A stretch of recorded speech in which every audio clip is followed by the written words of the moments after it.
ಮಗ್ಗ ಹೇಗಿದ್ದೀರಾ ಎಲ್ಲರೂ? ನಾನು ನಿಮ್ಮ ರವಿ, ನೀವು ನೋಡ್ತಾ ಇದ್ದೀರಾ ರವಿ ಬ್ಲಾಗ್ಸ್ ನೆಲಮಂಗಲ. ಗೊರ್ರೋ ಇವತ್ತು ನಮ್ಮ MI ವರ್ಸಸ್ RR ಮ್ಯಾಚು ಗುರು.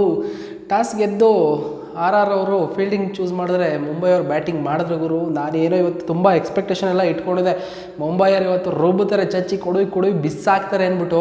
ಆದರೆ ಅದು ಬೇರೆ ಉಲ್ಟಾನೇ ಆಗೋಯ್ತು. ಮಾತಾಡೋಣ ಅದ್ರ ಬಗ್ಗೆ. ಅದಕ್ಕೂ ಮುಂಚೆ ನೀವೇನಾದರೂ ನನ್ನ ಚಾನಲ್ ಸಬ್ಸ್ಕ್ರೈಬ್ ಮಾಡಿಲ್ಲ ಅಂದರೆ ಇವಾಗೇ ಸಬ್ಸ್ಕ್ರೈಬ್ ಮಾಡ್ಕೊಳ್ಳಿ, ಹಾಗೆ ಬೆಲ್ಲೈಕನ್ ಕೂಡ ಕ್ಲಿಕ್ ಮಾಡಿ ಅಂತ ಹೇಳ್ತಾ ಮುಂಬೈ ಅವ್ರ ಬ್ಯಾಟಿಂಗ್ ಹೋಗುರು ಏನು ವೈಫಲ್ಯ ಗುರು.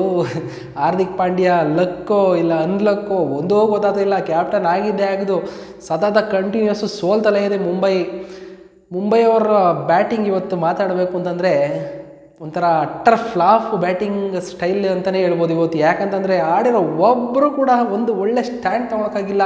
ಜಸ್ಟ್ 125 ರನ್ ಹೊಡೆಯೋಕ್ಕಷ್ಟಕ್ಕೇ ಇವತ್ತು ಫುಲ್ಫಿಲ್ ಮಾಡಿದ್ದಾರೆ ಮುಂಬೈಯವರು ಅಂತಲೇ ಹೇಳ್ಬೋದು. ಯಾಕಂತಂದರೆ ಒಂದೇ ಒಂದು ಬ್ಯಾಟ್ಸ್ಮನ್ನು ಕೂಡ ಇವತ್ತು ಕರೆಕ್ಟಾಗಿ ಆಡಿಲ್ಲ. ಏನು ಬ್ಯಾಟಿಂಗ್ ಸ್ಟಾರ್ಟ್ ಮಾಡಿದ ತಕ್ಷಣ ನಾನು ನೋಡ್ತಾ ಇದ್ದೀನಿ, first ball okay, next ball ನೋಡ್ತೀನಿ ರೋಹಿತ್ ಶರ್ಮಾ ಡಮಾರ್, ಅದ್ರ ನೆಕ್ಸ್ಟ್ ಬಾಲ್ ಬರ್ತಿದ್ದಂಗೆ ಇನ್ನೊಂದು ವಿಕೆಟ್ ಡಮಾರ್. ಅವರೇ ಏನು ಗುರು ಈ ಥರ ಇದು ಮುಂಬೈ ಇವತ್ತು ತೋಪೆ ಗುರು ಅಂತ ಅಂದ್ಕೊಂಡೆ. ಕೊನೆಗೂ ಮುಂಬೈ ಅವ್ರು ತೋಪೆ ಆಗ್ಬಿಟ್ಟವ್ರು ಗುರು ಇವತ್ತು. ನಿಜ ತುಂಬ ಬೇಜಾರಾಯಿತು ಮುಂಬೈ ಅವರು ಸತತ ಸೋಲ್ತಾ ಇರೋದಕ್ಕೆ. ಹಾರ್ದಿಕ್ ಪಾಂಡ್ಯ ಬೇರೆ ತುಂಬ ಬೇಜಾರಲ್ಲಿದ್ದಾರೆ, ಅವ್ರನ್ನ ಬೇರೆ ತುಂಬ ಇವಾಗ ಟ್ರೋಲ್ ಬೇರೆ ಮಾಡ್ತಾ ಇದ್ದಾರೆ. ಕಂಟಿನ್ಯೂಸ್ ಆಗಿ ಸೋತಿದ್ದಕ್ಕೆ ಇವಾಗ 3ನೇ ಮ್ಯಾಚ್ ಸೋತಿದ್ದಾರಾ, ಅದಕ್ಕೂ ಇವತ್ತು ಸ್ಟಾರ್ಟ್ ಆಗುತ್ತೆ ಇವಾಗ ಟ್ರೋಲು. ಹಾರ್ದಿಕ್ ಪಾಂಡ್ಯ ಮೇಲೆ ಫುಲ್ಲು ಸ್ಟಾರ್ಟ್ ಆಗ್ಬಿಡುತ್ತೆ. ಯಾರು ಆಡಿಲ್ಲ. ಇಶಾನ್ ಕಿಶನ್ ನಿಯರ್ಲಿ 16 ರನ್ನು, ಅದು ಬಿಟ್ಟರೆ ತಿಲಕ್ ವರ್ಮಾ 32, ಹಾರ್ದಿಕ್ ಪಾಂಡ್ಯ 34 ಅಷ್ಟೇ, ಇನ್ಯಾರೂ ಹೊಡೆದಿಲ್ಲ. ಇನ್ನು ನಮ್ಮ RR ಬೌಲಿಂಗ್ ಬಂತು ಅಂತಂದರೆ ಗುರು ಸಖತ್ತಾಗಿ ಸ್ಟಾರ್ಟ್ ಮಾಡಿದ್ರು ಗುರು. ನಮ್ಮ ಟ್ರೆಂಟ್ ಬೋಲ್ಟ್ ಇದ್ದಾರಲ್ಲ, ಕ್ರೂಷಿಯಲ್ ಫಸ್ಟ್ ಓವರಲ್ಲಿ 2 ವಿಕೆಟ್ ಟಕ್ ಅಂತ ತಗೊಂಡ್ಬಿಟ್ರು. ಅದು ಒಂದು ಸಖತ್ ಖುಷಿ ಕೊಡ್ತು. 2 ವಿಕೆಟ್ ಪಟ ಅಂತ ಹಿಂದೆ ತಗೊಂಡಿದ್ದು. ಪರವಾಗಿಲ್ಲ, ಅವರು 22 ರನ್ ಕೊಟ್ಟು 3 ವಿಕೆಟ್ ತಗೊಂಡ್ರೆ, ನೆಕ್ಸ್ಟ್ ಆವೇಶ್ ಖಾನ್ 30 ರನ್ಸ್ ಹೊಡ್ಕೊಂಡು 1 ವಿಕೆಟ್ ತಗೊಂಡಿದ್ದಾರೆ. ಇನ್ನು ಚಹಲ್ ನಮ್ಮ ಕಾಕ ಬರೀ 11 ರನ್ ಕೊಟ್ಟು 3 ವಿಕೆಟ್ ಅವರು. ಇವತ್ತು ಆ್ಯಕ್ಚುಲಿ ಚಹಲ್ ಸೂಪರಾಗಿ ಬೌಲಿಂಗ್ ಮಾಡಿದ್ದಾರೆ ಅಂತಲೇ ಹೇಳ್ಬೋದು. ನೆಕ್ಸ್ಟು ಅಶ್ವಿನ್ ಅವ್ರಿಗೇನಂತ ವಿಕೆಟ್ ಬಿದ್ದಿಲ್ಲ, 27 ರನ್ ಹೊಡೆದಿದ್ದಾರೆ. ಇನ್ನು ಬರ್ಗರ್ 32 ರನ್ಸು 2 ವಿಕೆಟ್ಸ್, ಅವರು ಖುಷಿಯಲ್ಲಾಗಿ 2 ವಿಕೆಟ್ ತಗೊಂಡು ಒಂಥರ RR ಮುಂದಕ್ಕೆ ಹೋಗೋಕ್ಕೆ ಸಪೋರ್ಟ್ ಮಾಡಿದ್ದಾರೆ ಅಂತ ಹೇಳ್ಬೋದು.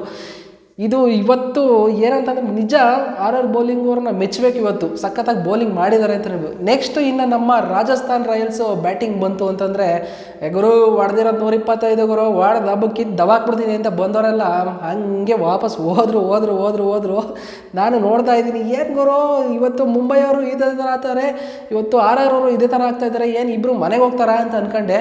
ಬಟ್ ಪರಾಗಿದ್ದಾರಲ್ಲ ನಮ್ಮ ರಿಯಾನ್ ಪರಾಗು, ಅವರು ಒಂದು ಒಳ್ಳೆ ಸ್ಟ್ಯಾಂಡಿಂಗ್ ಕೊಟ್ಟರು ಅಂತಲೇ ಹೇಳ್ಬೋದು.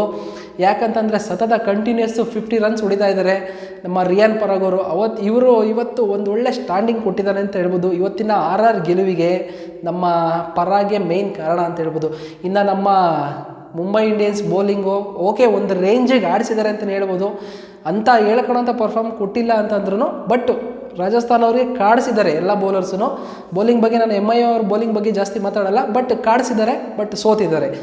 ಮುಂಬೈ ಇಂಡಿಯನ್ಸ್ ಸೋತಿದ್ದಾರೆ ಫೈನಲಾಗೆ. ಅದೊಂದು ಬೇಜಾರಾಯಿತು. ನಮ್ಮ ರೋಹಿತ್ ಬೇರೆ 0 ಹೊಡೆದ್ಬಿಟ್ಟಿದ್ದಾರೆ, ಅದು ಇನ್ನೂ ಮನಸ್ಸಿಗೆ ತುಂಬ ನೋವಾಯಿತು. ಸೊ ಹೋಪ್ಫುಲಿ ನೀವು ತುಂಬ ಇಷ್ಟಪಟ್ಟಿದ್ದೀರಾ ಅಂತ ಅನಿಸುತ್ತೆ ಈ ವಿಡಿಯೋ ಇಷ್ಟ ಆಗಿದ್ದರೆ ಒಂದು ಲೈಕ್ ಮಾಡಿ. ಬಾಯ್.